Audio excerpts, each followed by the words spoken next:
when Jen Gurecki invited me to be a speaker, I was pretty excited. And she asked me, do you want me to interview you, or do you want to pick somebody to interview you, or what are you thinking? And I was sort of chewing on that when I met Beena.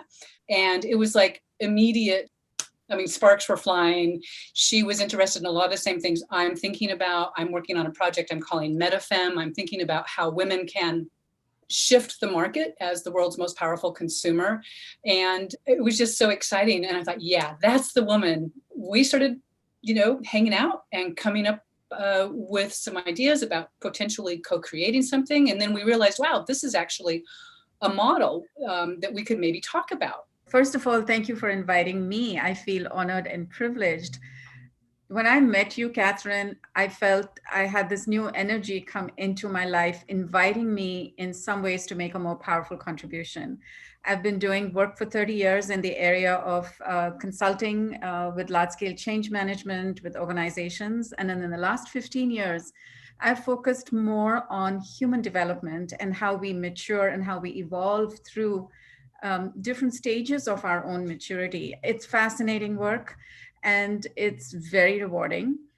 And for some time, I've been wanting to make a greater contribution, especially to the younger generation and to those outside who are doing real change work in the world.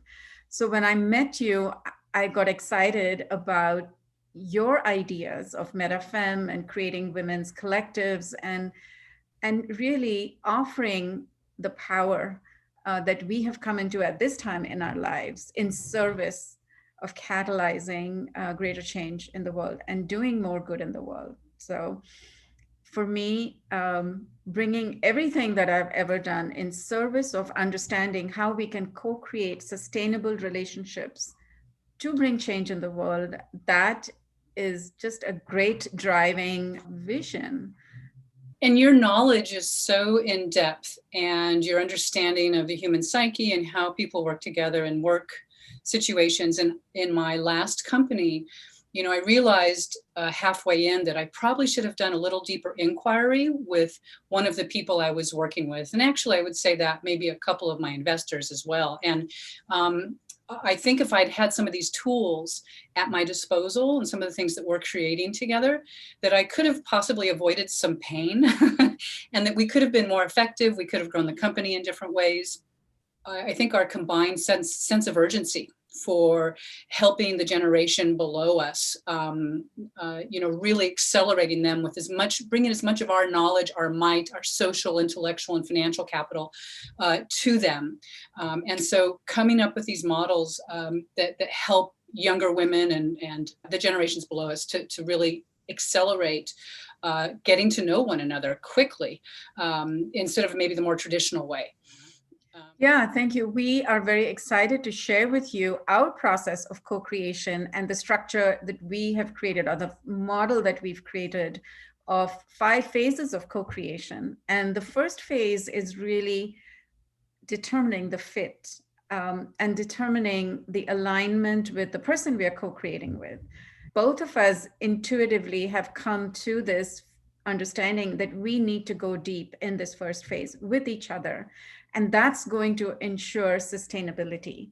So we've asked each other some really wonderful questions. And Kathryn, with each question and with each knowing, I have felt more aligned, and it has created more possibility and more space for what is possible, and also more scope for me to share more about who I am and where is the greatest fit, and where are some questions we have that we will fill in as we go along. And so we're very excited to bring some of these questions to you. Have you been thinking about those that you're already in partnership with? What would it look like for you to determine a sustainable co-creation process where you get to know your partners deeply? And then we can move into the other phases of co-creation, which we will be happy to share with you when we meet on the 23rd. And one other thing I would say is that sometimes some of these questions are hard to ask, especially for women. We tend to be sort of very gentle with each other, and some of our questions are pretty bold. And there is a way to do it that is loving and fun and kind and smart. we don't have any time to waste. We got to be smart about this. We got a lot of work to do. We look so forward to seeing you on the 23rd and playing with all of you. See you soon. And Kathryn, I'm excited to see what emerges in the moment in dialogue as we participate in this larger conversation with everybody who's listening. So see you all very soon. Thanks, Kathryn. Bye, Beena. Bye, Kathryn. Bye, everyone.